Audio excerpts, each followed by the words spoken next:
Imagine for a second that it's the early 1400s.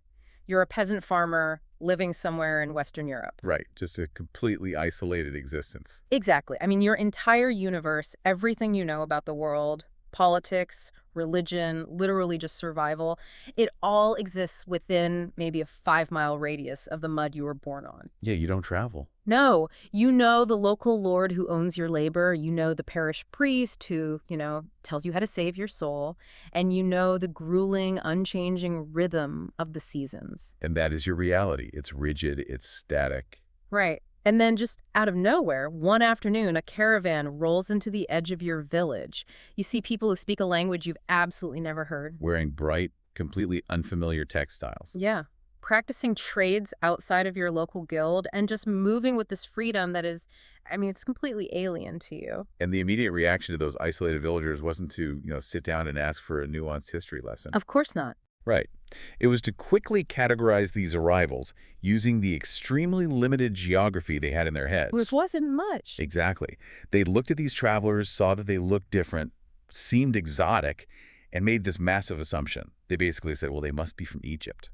Which is just wild to think about. That single, completely ignorant geographical mistake, calling them Egyptians, gets shortened over time to gypsies. Yeah, a total linguistic accident. And that one misunderstood word basically lights the fuse on a 1,000-year chain reaction, a reaction of fear, of myth-making, and eventually the construction of this enormous bureaucratic machine of persecution. It really is a machine. Welcome to this deep dive. Today's journey is going to completely reframe how you look at history, how you look at society, and how you understand the actual literal mechanics of prejudice. And what's fascinating here is that the stack of sources we are exploring today, this incredibly deep, multi-layered sociological and historical breakdown of the Roma people, it doesn't just hand us a timeline. Right, it's not just dates and treaties. Exactly. It gives us the blueprints of that machine. It breaks down human persecution into very distinct, observable layers. We're talking about triggers, narratives, systems, and justifications. Okay, let's unpack this. Because reading through this material, the sheer depth of it is staggering. Our mission today isn't just to, recite a textbook chapter about who did what and when. No, that would miss the point. Right. We are going to deconstruct the exact architecture of how exclusion is built from the ground up, how societies justify doing terrible things to other humans. And how they maintain those systems over centuries. Exactly. This isn't a story of cartoon villains twirling their mustaches in a dark room. It is a wildly complex and frankly uncomfortable web of human psychology, economic opportunism, and fear. Precisely. And when you look at it through the lens of these sources, the Roma experience acts as this massive historical mirror. Oh, I like that analogy. Yeah, it doesn't just tell us about the Roma. It reflects the deep-seated anxieties, the fragile economic tension points, and the political obsessions of the settled, dominant societies they interacted with over the last millennium. So to really understand the reflection in that mirror, we have to start at the actual origins. If they weren't from Egypt, where did this story actually begin? The sources trace the early Roma migrants back to northern India. Okay, and from there is not just a single rapid sprint into Europe, right? Oh, no, it's a slow generational migration. They're moving through the Byzantine Empire, spreading into the Balkans, and eventually creeping into Central and Western Europe between roughly the 1000s and the 1500s. And we have to dispel a major myth right off the bat, which the sources are very explicit about. The Roma were not and are not a monolith. Right. When we talk about this migration, we really shouldn't picture a single, unified army marching in lockstep. Yeah, it was a vast diaspora. Exactly. And as they moved, different environmental, economic, and political pressures they faced in different regions created highly distinct subgroups. They adapted to survive. Yes, based entirely on where they landed and what the local economies needed or, frankly, rejected. Right. The material actually lists these major branches, and I think it's crucial we visualize them to understand how diverse this diaspora became. Sure, let's go through them. So you have the Sinti, who largely navigated and settled in the landscapes of Central Europe, specifically areas like Germany and France. Right. And then you look eastward and you find the Kalderash. Oh, the metalworkers? Exactly. The sources note they were traditionally incredible metalworkers, shaping copper and essential tools in Eastern Europe. And it continues depending on the trade and the geography. You have the Lavari, who adapted into more trade-oriented roles, often dealing in horses and goods. Yeah. If you look at the United Kingdom, you see the development of the Romanical culture. And down in the Iberian Peninsula, navigating the really complex history of Spain, you have the Gitanos. And over in France, the Manouche. Wow.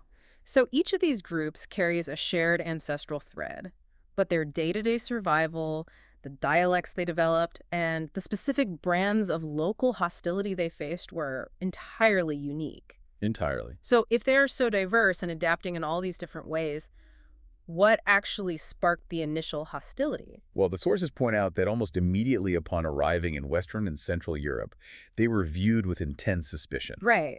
They were associated with fortune-telling, wandering mysticism, this sort of exotic outsider label. But why did a group of tradespeople and travelers trigger such an intense, visceral reaction from the locals? This is where we have to look closely at what the sources call material conditions versus perceived threats. Okay, break that down for me. Because the real trigger wasn't an invasion. Yeah. The Roma didn't arrive with a conquering army. They weren't trying to overthrow the local king or burn down the church. Exactly. The friction came from the simple fact that a highly mobile, fluid population was suddenly injecting itself into highly structured, incredibly rigid feudal societies. Let's talk about that rigidity, because I honestly don't think modern minds always grasp just how locked down feudal Europe was. It was entirely static. I mean, feudalism relied entirely on fixed, immobile labor. Right, you stayed where you were born. Yes, it was a system built on land ownership and a very strict, supposedly divinely ordained hierarchy. If you were born a serf in a specific valley, you worked the land in that valley. You tithed to the parish in that valley. And you belonged, essentially as property or bound labor, to the local lord of that valley. Your whole identity was your location and your obedience to that static system. And then here come the Roma. Exactly. The Roma lifestyle was inherently mobile. It was flexible. Their survival didn't rely on being tied to a single patch of dirt. They operated entirely outside of those fiercely protected local guild systems, right? They had to. While a local blacksmith spent years apprenticing, paying guild dues, and operating under local town charters. A Calderash metalworker might just arrive, set up a temporary forge, repair the town's copper pots, treat for supplies, and move on. Right, before the tax collector even knew they were there. They did seasonal labor, they traded animals, they provided entertainment. They didn't just exist in these societies, they existed outside the established rules of those societies. Which was terrifying to the locals. I was trying to wrap my head around just how infuriating and terrifying this must have been to a medieval mindset, and it made me think of an analogy. Yeah, let's hear it. Imagine trying to play a highly complex, incredibly punishing board game, let's say Monopoly, but a version where everyone is just absolutely miserable. A very feudal game of Monopoly. Exactly. Every player is rolling the dice, moving their piece space by space, paying exorbitant rent, going to jail. You're following these rigid, punishing paths on the board because those are the rules. Right. And suddenly another player walks into the room, but they aren't using the paths. They're ignoring the board. Yeah. They're just moving their piece wherever they want, trading resources outside the bank, surviving and making a living without ever rolling the dice or landing on the designated spaces. Oh, yeah. If you're one of the original players, you don't just get confused. You feel deeply, existentially threatened. Because if this new player can survive without following the rules, it implies the rules aren't laws of nature. Yes.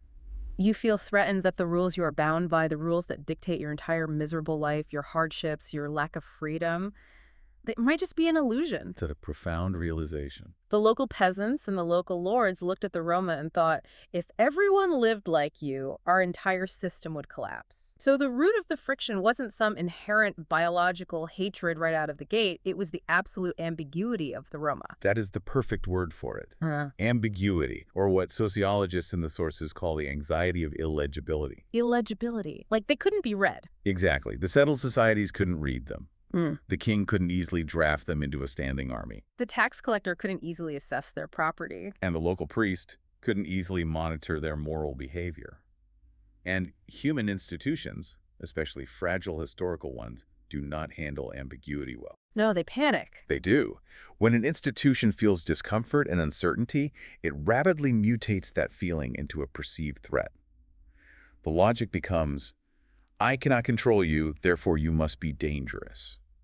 Which brings us to a really dark turning point in the material. If the initial reaction in the 1100s or 1200s was just this unease, this friction on the board game, Well, unease is still just a feeling. Right. How does a feeling of discomfort mutate into 5 centuries of brutal, codified law?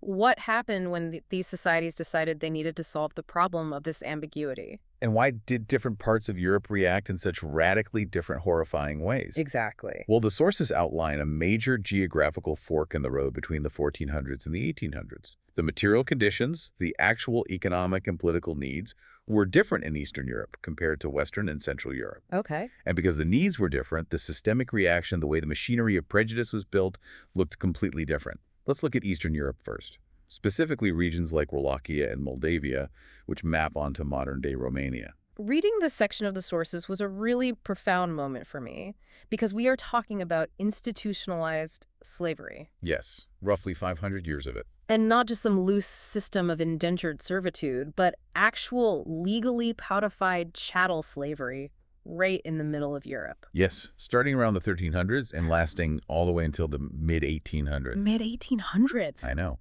The sources detail how Roma individuals in these principalities were entirely stripped of their humanity and reduced to property. They were divided into very specific legal categories. Right, like property types. Exactly. You had state-owned slaves who belonged to the ruling prince. You had noble-owned slaves, known as boyar slaves, who worked the vast private agricultural estates. And perhaps most jarringly for a modern reader, you had monastery-owned slaves. Yes, the Eastern Orthodox Church was a major participant and beneficiary of this system. I really want to pause on that because I think a lot of people listening, myself included, have a huge blind spot here. Wait, 5 centuries of slavery in Europe where human beings were owned by monks and bishops, bought and sold. And it's barely a footnote in the mainstream history we are taught in schools. How does a society, especially a deeply religious one, justify that? What was the driver? It comes down to raw economic demand.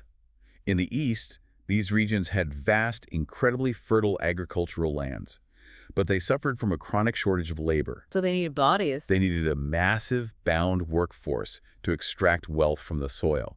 The Roma, being an outsider group with no standing army, no political representation, and no foreign monarch to protect them, they were extremely vulnerable. So the powerful elites, the princes, the nobles, the church, essentially captured them into a system of chattel slavery to solve their labor shortage. Exactly. Yeah. But here is the crucial psychological mechanism the sources highlight, which is vital for understanding how prejudice operates. Right. The dehumanizing narrative, the story spread that the Roma were lesser people or naturally suited for servitude or spiritually cursed, that narrative was retroactively created to justify the economic exploitation. Wait, retroactively? Yes.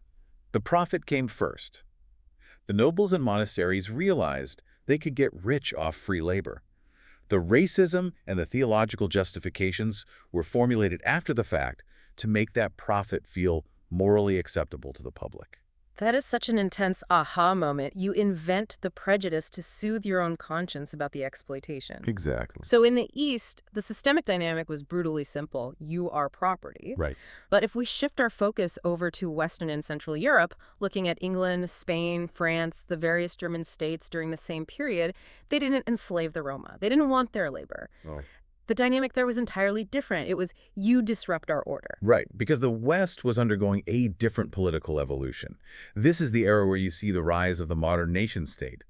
Kings and parliaments were trying to consolidate absolute power. And to do that, governments became obsessed with borders, with early census data, and with rigid taxation. Yes. The emerging ideal of the West was one people, one nation, one identity. And the Roma are the ultimate stateless people. Precisely. They were mobile, cross-border, and culturally distinct. They were the opposite of the new nation-state ideal. So how did the Western states respond? Not with slavery, but with aggressive policies of erasure. They passed sweeping anti-vagrancy laws specifically targeting Roma presence. They attempted forced assimilation. Basically telling them, settle down, abandon your language, abandon your culture, dress like us, or face the consequences. And the sources detail just how gruesome those consequences were.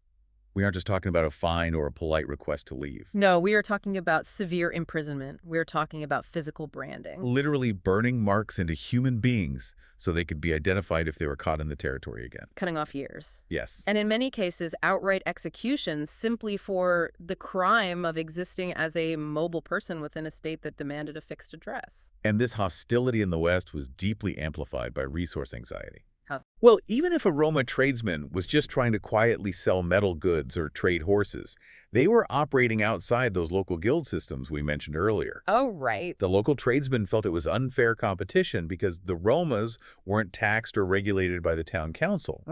So what happens when a crisis hits? Like a famine. When the local economy collapses, or a famine strikes, or the Black Death rolls through a region? The public panics and they demand a scapegoat. They need to know whose fault the suffering is. And you can't blame the king because his guards will kill you. Nope. You can't blame the wealthy landowners because they control the food. But these mysterious outsiders, the ones who don't belong to your church, who don't pay guild taxes, who live on the edge of the forest. They have zero institutional protection. Exactly. It is the path of least resistance for a frightened society to channel its anger. But whether it was 500 years of enslavement in Wallachia or branding and violent expulsion in England and Germany, the elites and the governments couldn't just execute these policies in a vacuum.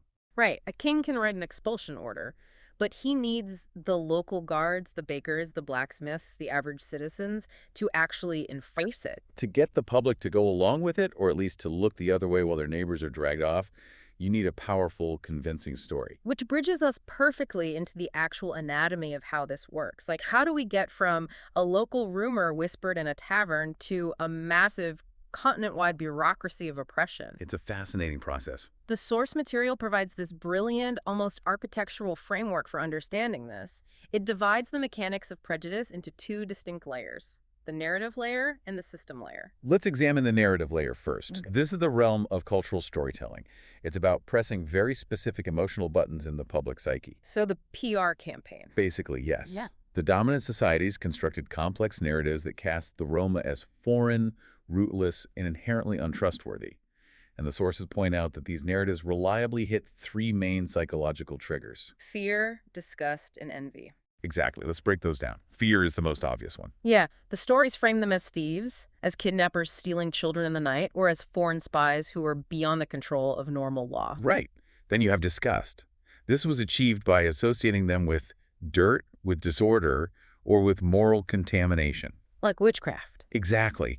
In a heavily Christian, highly superstitious Europe, portraying them as practitioners of dark magic or associating them with spiritual impurity was a wildly effective way to trigger disgust. And then there is envy, or resentment, which is perhaps the most psychologically complex trigger. I agree. I found this fascinating. Why would a settled peasant envy an oppressed outsider? Because the settled peasant's life was incredibly grueling. They were trapped by obligations to their lord, to the church, and to the land. Right. When they looked at the Roma, they perceived a group that was entirely free from those soul-crushing obligations. Even if the Roma were struggling to survive, they possessed a mobility and an independence that the peasants secretly desired but could never attain. Oh, wow. And that suppressed envy quickly curdles into intense resentment. The thought process is, if I have to suffer under these rules, how dare you flout them? And what's crucial to understand is that none of these stereotypes were random. They weren't just pulled out of thin air. No, they were highly specific. They perfectly, almost surgically, matched the specific anxieties of the hierarchical societies inventing them. If your society values land ownership and parish membership above all else, the ultimate boogeyman, the perfect villain, is a group that respects neither.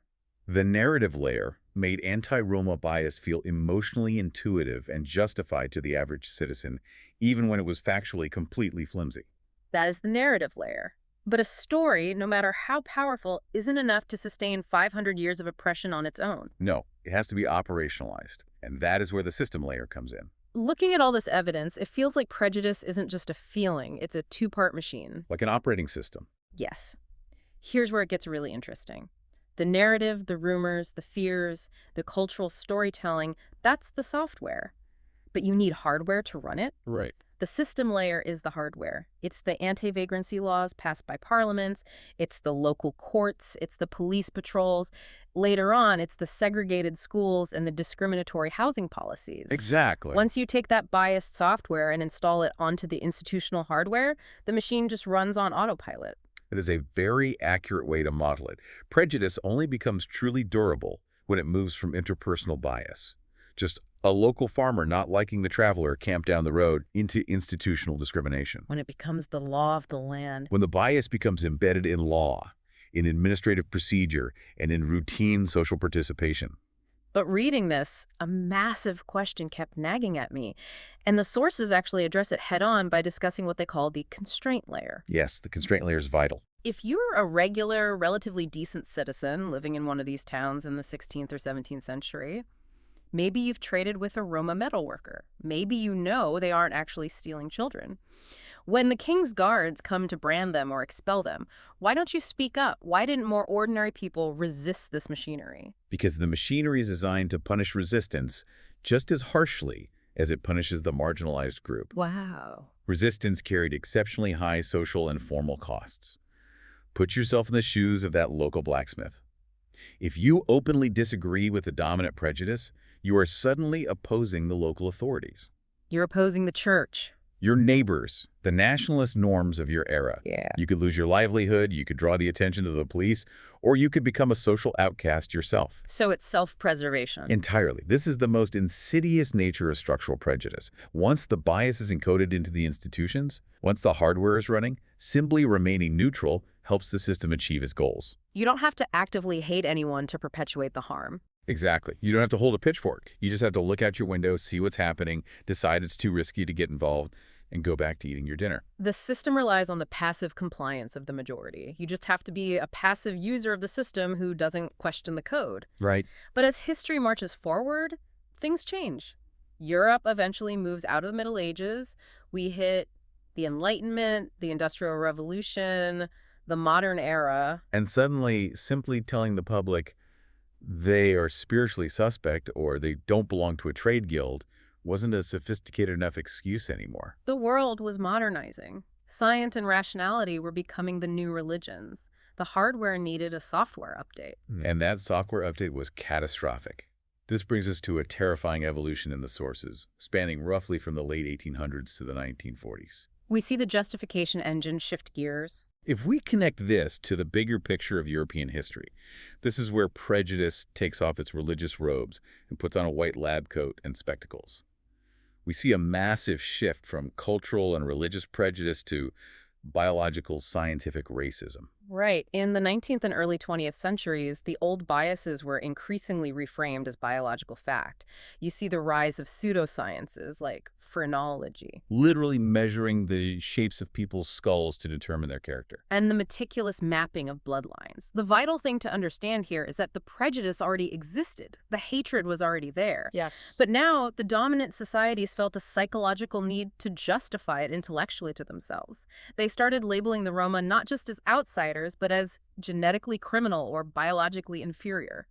It flipped from a fear of a different lifestyle to a systematized, state-sponsored biological truth. And the sources point out an incredibly dangerous logical trap that these societies fell into, what they call a false causal loop. Yes. Explain how that loop worked in practice. Well, the dominant society would look at the Roma populations living on the fringes of their cities. They would say, look at how poor they are. Look at how they live in shantytowns. Look at how they rely on informal, unregulated work.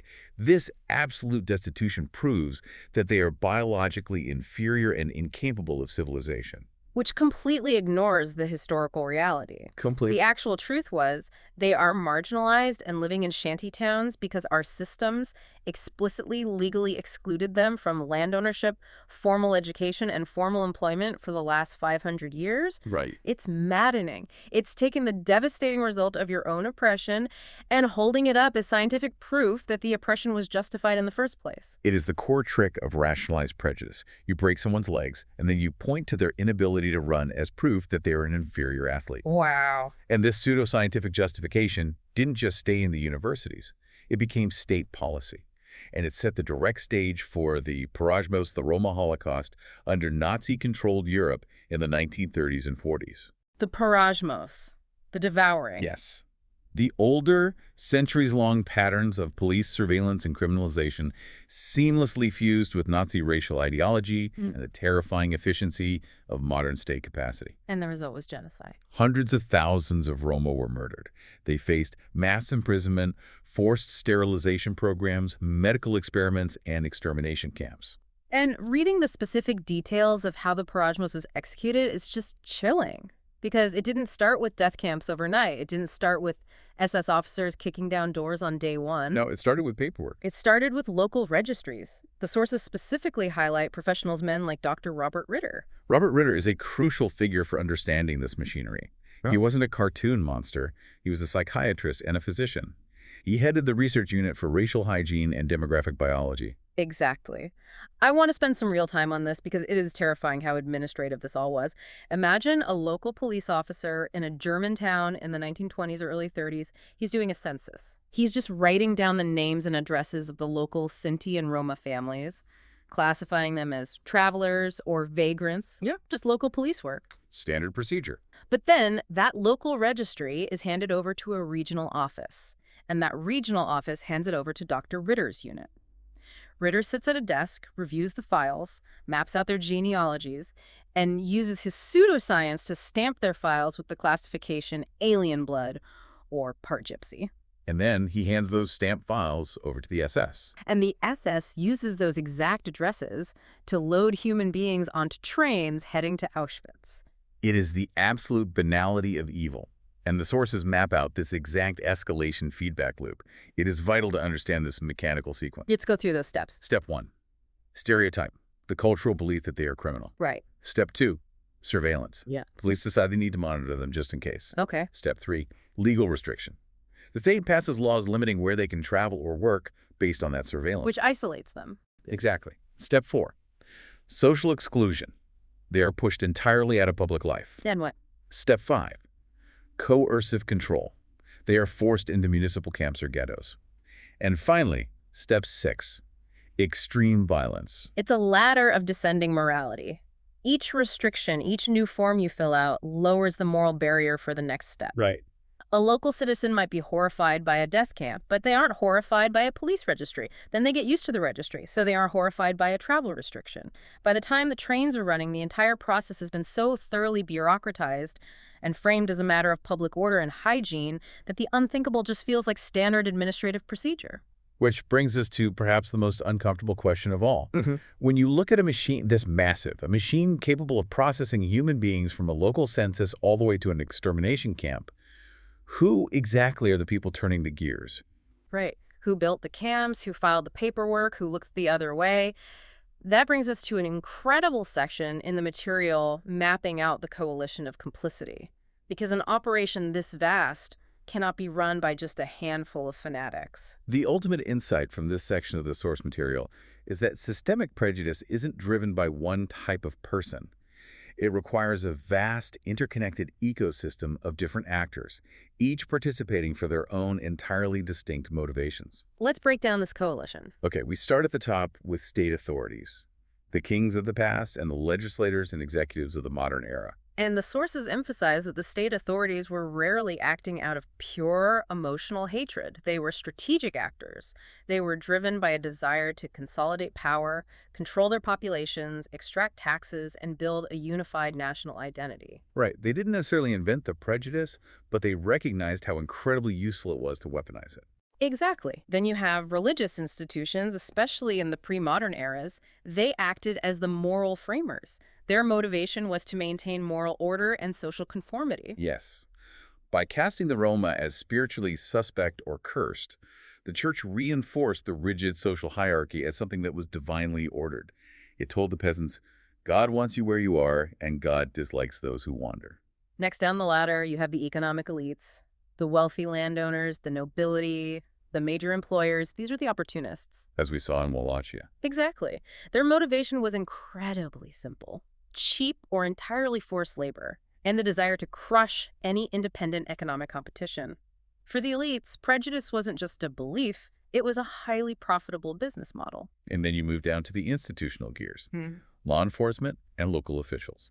The police officers, the local judges, the the census takers. Their primary motivation is usually institutional survival and career advancement, right? Yeah, they are the classic followers. They enforce unjust laws simply because they are the laws, hiding behind the shield of, I'm just doing my job. But the largest group, and the one that is most unsettling to think about, is the ordinary citizens, the villagers, the townspeople, the neighbors.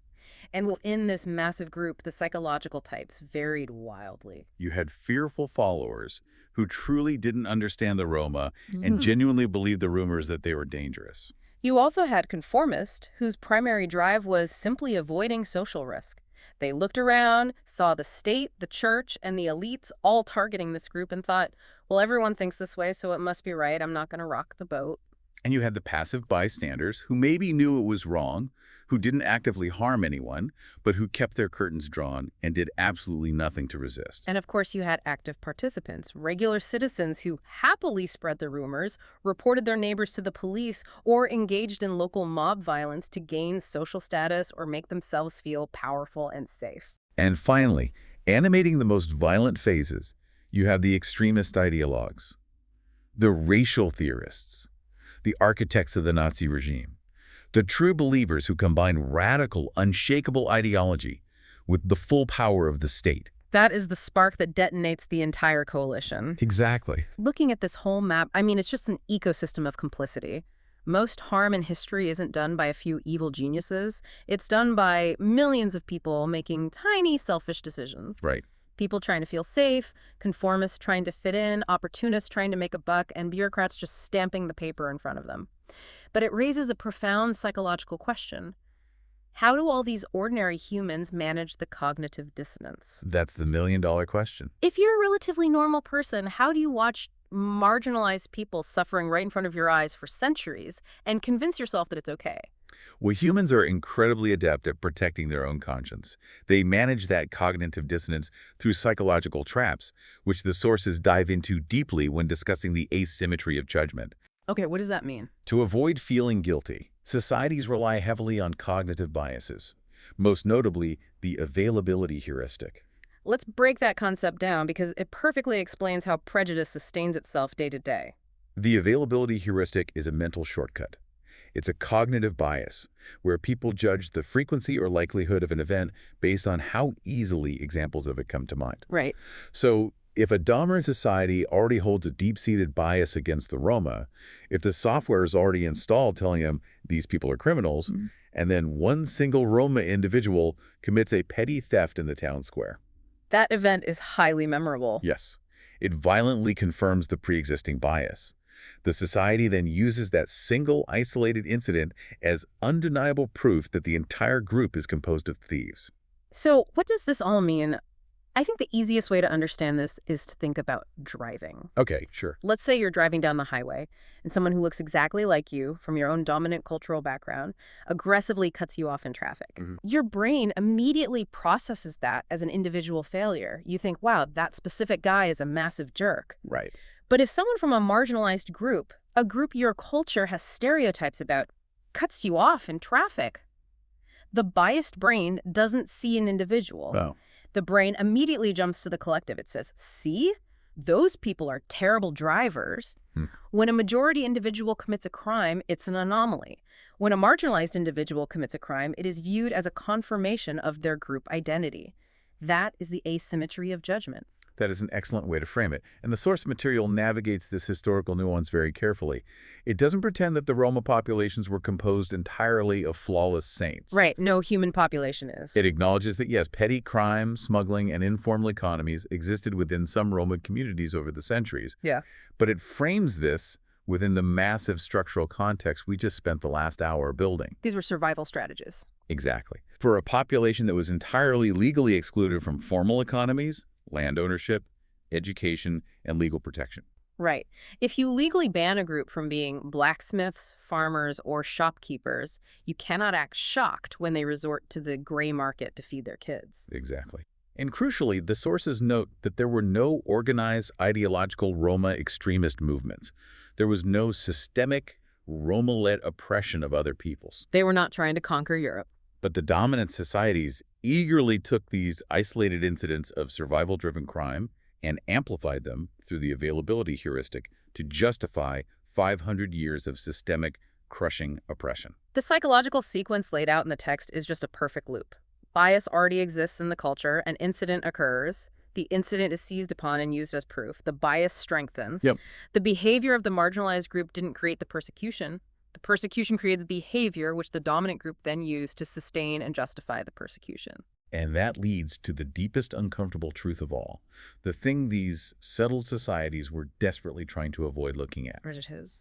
By hyper-focusing on the Roma as a massive social problem that needed to be managed, policed, or expelled, these dominant societies didn't have to look at their own massive structural flaws. Because the Roma symbolized everything they feared: unpredictability and freedom outside the system. The uncomfortable truth that the average 17th century peasant or 19th century factory worker was avoiding was that their own lives were miserable. Exactly. Feudal inequality was brutal.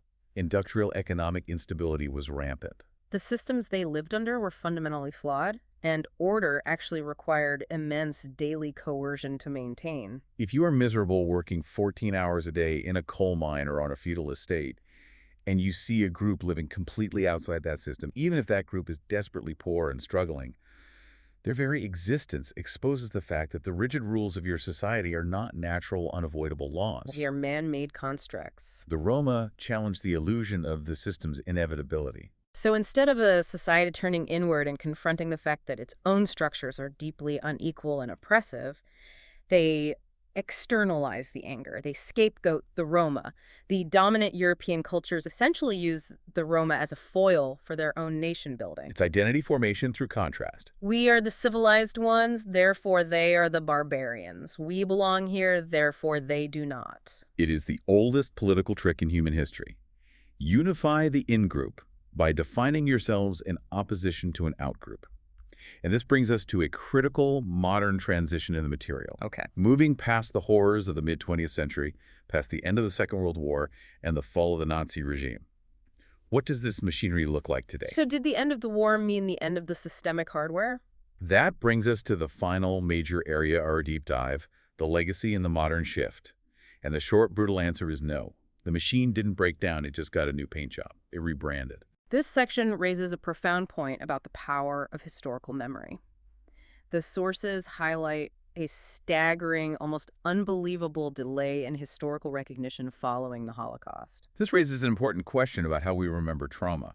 West Germany did not explicitly legally acknowledge that the pre-1943 persecution of the Roma was racially motivated until late 1965. Let that sink in, 20 years after the war ended. It gets worse.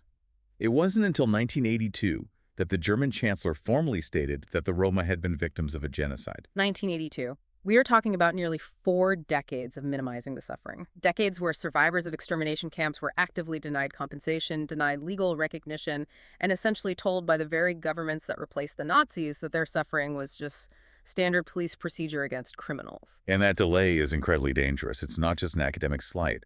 Because the genocide was minimized for decades, it reinforced the subconscious societal idea across Europe that Roma suffering somehow mattered less. It allowed all those underlying structural inequalities, the hardware, to fester completely unchecked. Yes. The European Commission notes that even today, roughly 80% of Roma are at risk of poverty. The legacy we are talking about isn't just a memory of the past. It is a present, daily reality. We are looking at deeply segregated schooling in several countries, persistent and systemic housing exclusion, and profound employment discrimination. The hardware survived. And the software, the narratives, it just evolved to fit modern sensibilities. The old, explicitly racist tropes about alien blood or biological inferiority became socially unacceptable after the Holocaust. You couldn't say those things out loud anymore. Right, so the prejudice rebranded. Now, the bias utilizes coded, bureaucratic modern language. Instead of talking about bloodlines, authorities and politicians talk about integration issues or social problems or cultural incompatibility. The vocabulary became polite, but the underlying structure of exclusion survived completely intact. However, and this is where the sources end on a genuinely powerful note, there is a massive, hopeful shift occurring right now. Yes. We are witnessing a fundamental transition in the dynamic. For 1,000 years, the Roma have been talked about. They have been treated as an object of history or a social problem to be solved by outside experts and governments. But today, Today, they are speaking for themselves. They are operating as active, resilient, self-organizing communities demanding their own agency. This part of the deep dive gave me profound respect for the grassroots and institutional organizations doing the actual heavy lifting today. The sources highlight several key groups that are taking a sledgehammer to the machinery we've been discussing. Tell us about them. You have the European Roma Rights Center, or ERRC, which acts as a powerhouse for legal defense, Yeah, actively suing governments and fighting human rights violations in court. fantastic. You have the Roma Education Fund, working specifically to break those multi-generational cycles of poverty by forcing the desegregation of schools and expanding access to higher education. And you have ERIS, the European Roma Institute for Arts and Culture. What is vital about these modern organizations is that they are actively, strategically dismantling the very feedback loops we spent this session mapping out. They understand the architecture of the prejudice. The ERRC attacks the system layer. They go after the hardware by fighting discrimination in the courts and changing laws. The Roma Education Fund attacks the material conditions, ensuring the next generation has the economic tools to compete. And ERAA attacks the narrative layer, the software. By reclaiming their own storytelling, their art, and their heritage, they are shifting the cultural perception from marginalized problem to vital cultural contributor. They are defining themselves rather than letting dominant societies define them. It is a profound reclamation of agency. It's the ultimate countermove against the 1,000 years of being told who they are by people who hated them. It really is. So let's pull all of this together and recap the incredible journey we've taken today.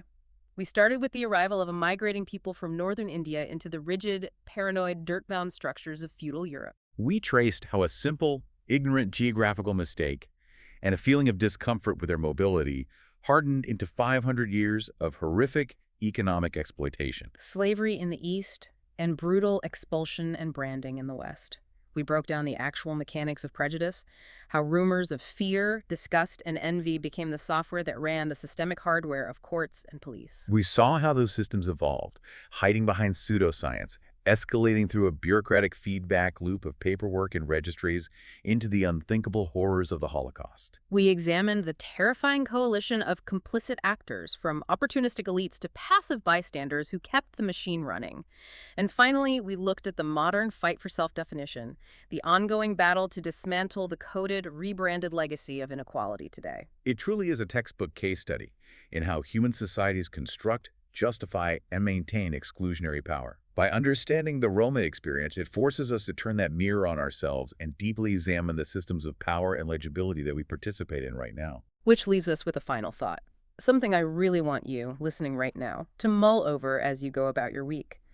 The history we just unpacked shows us that the Roma were persecuted largely because settled societies prized absolute order, legibility, and sameness above all else. The state feared anyone who couldn't be easily categorized, taxed, pinned down, and tracked. Look at the modern world we live in today. We live in a digital age governed by algorithms, data brokers, and constant tracking. Our entire modern society is obsessed with making every single human being perfectly legible to the system. We are constantly categorized by what we buy, where we click, the routes we drive, and the addresses we live at. If this deep dive has taught us anything, it's that the deepest, most violent human prejudice is triggered by people who are ambiguous, people who refuse to be tracked, fixed, and categorized. So what happens to the modern, uncategorizable people in our hyper-surveilled future? It's a scary thought. As we build systems that demand to know everything about everyone, are our digital networks just building the ultimate bureaucratic registry? And when the system demands total legibility, who will be the ones left off the grid, and what will the system do to them?